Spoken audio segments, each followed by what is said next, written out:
O juiz Valisney Oliveira, da 10ª Vara Federal do Distrito Federal, recebeu a denúncia do quadrilhão do PT e tornou réus Lula, Dilma Rousseff, Guido Mantega, Antônio Palocci e João Vacari Neto. O magistrado entendeu existirem indícios suficientes para a abertura da ação penal pelo crime de organização criminosa.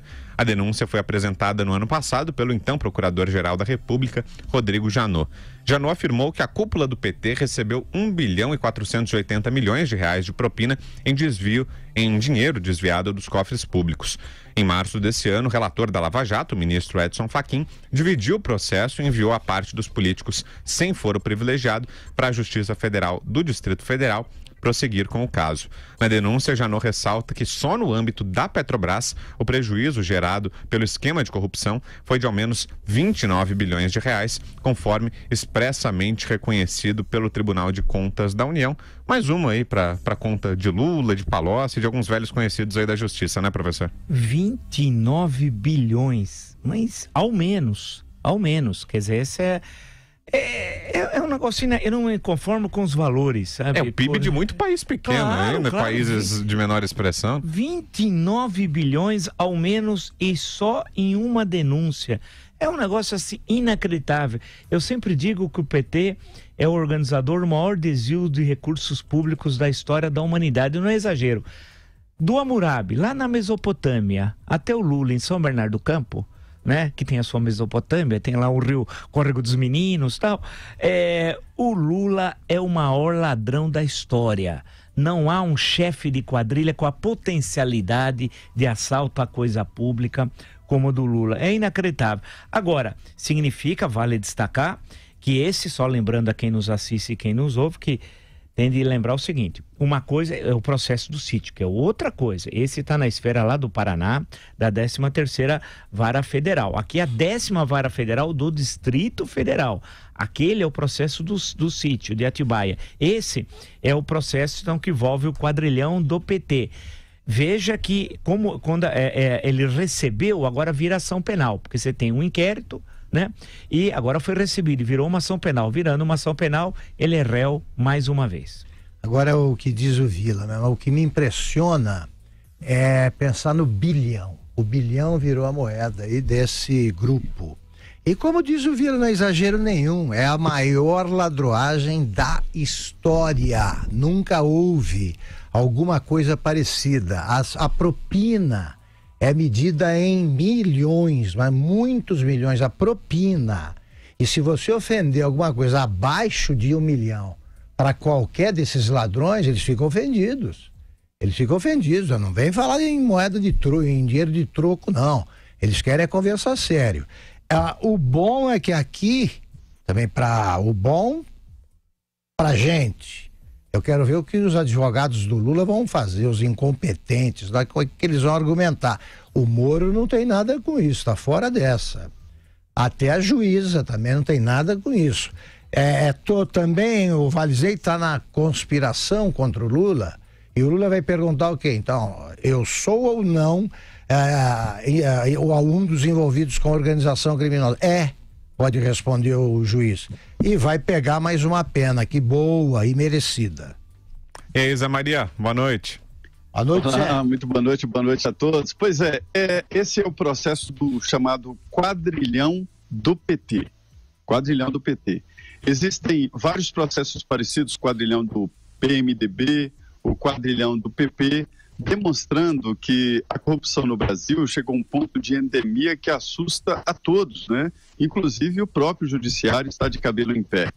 Esse seria o processo, o fechamento com chave de ouro, que é a demonstração clara de que havia uma quadrilha, e isso o juiz Valisney mostrou que a denúncia é apta e, portanto, o processo deve seguir, né? Todos viram réus, e que o ex-presidente Lula seria o chefe dessa quadrilha, mesmo depois da saída dele da presidência da República.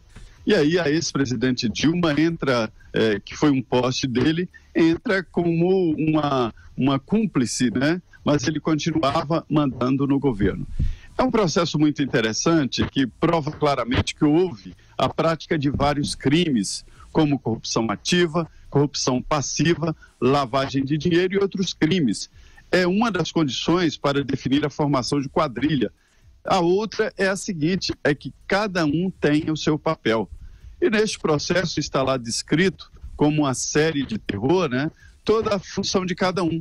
A função do Lula, a função da Dilma, a função do Palocci, a função do Guido Mantega, né, e a função do Vacari, que é aquele tesoureiro que ia receber o dinheiro.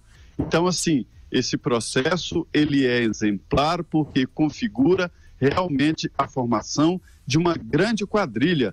Não é aquela formação de quadrilha que o Ministério Público costuma colocar apenas para dar um tchan e aumentar a pena de algum crime, não. É a formação de quadrilha total e por isso que se chama quadrilhão do PT. Existe, é claro, a quadrilhão do MDB, né, antigo PMDB, e do PP. Mas nesse caso aí, o juiz Alisney já indicou que se trata de condenação certa, porque ele viu ali evidências de que houve mesmo a formação desse grupo para assaltar os cofres públicos e cada um com a sua função. São 3 quadrilhões, então, Zé, unidos num só super quadrilhão, Quadrilhão do PT... Do MDB e do PP até agora. Então, né? Esses quadrilhões é que fizeram o Petrolão.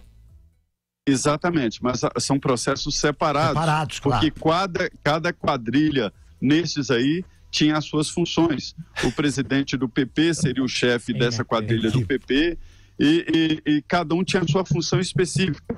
É uma das condições para se definir o crime de formação de quadrilha, que cada um tenha o seu papel com o objetivo de cometer os crimes, ou seja, assaltar o Estado. E mesmo, eles têm o seu papel, um não entra na área do outro. Pois é, né? A ideia de algo institucionalizado até, né? Isso desmonta aquela narrativa de que era uma prática isolada, um ou outro integrante do partido que se desviou do caminho, da ideia de que era uma filosofia, algo maior, né? Aí voltamos à passagem de um dos votos do ministro Celso de Mello na ação penal 470, o processo do mensalão. O projeto criminoso de poder era um projeto, não era uma ação individual. Ação individual nós tivemos ao longo da história, Maluf, antecedendo Adhemar de Barros, etc. Não, aqui em São Paulo. Não, era um projeto de partido que envolvia o roubo ao partido e o roubo para o indivíduo do partido, tal. E era um projeto para se perpetuar no poder. Então era um projeto de poder, não era um projeto no poder, era de poder. Por isso que é fundamental. E era o intuito de permanecer um longo período saqueando e destruindo o Estado brasileiro e as instituições do Estado Democrático de Direito. Isso que é central, né? Que tem de ser entendido. E em certo momento, na acusação do Ministério Público Federal, na ação penal 470, estava muito claro. Você tinha uma quadrilha, tinha um chefe, Zé Dirceu, no caso da ação penal 470, e aí você tinha os 3 grupos, né? Os núcleos, né? Financeiro, tinha o núcleo publicitário e o núcleo político, tal, mas tinha um chefe. Afinal, toda a quadrilha só se for anarquista que não tem chefe. Mas no final da ação penal, o STF fez um crime contra a nacionalidade que criou um verdadeiro absurdo. Qual foi o verdadeiro absurdo, né? Foi conseguiu retirar do Zé Dirceu a condenação de chefe de quadrilha. Então terminou o processo com 25 sentenciados, eram 40 réus, virou 38, 25 sentenciados, e terminou com uma quadrilha sem chefe. O STF criou a quadrilha anarquista. Quadrilha sem chefe. É uma maravilha. Já criou o crime sem autor, né? Que é aquele do caso do Caseiro. O caso do Caseiro não tem autor. É o chefe da Caixa, o presidente da Caixa Econômica lá que abriu a conta, mas ninguém mandou abrir. Ele teve uma ideia. Jorge Matosso. Bem lembrado. O Palocci não fez nada, não pediu. O Palocci saiu também lá absolvido. Mais uma obra do Gilmar Mendes. Esse é craque.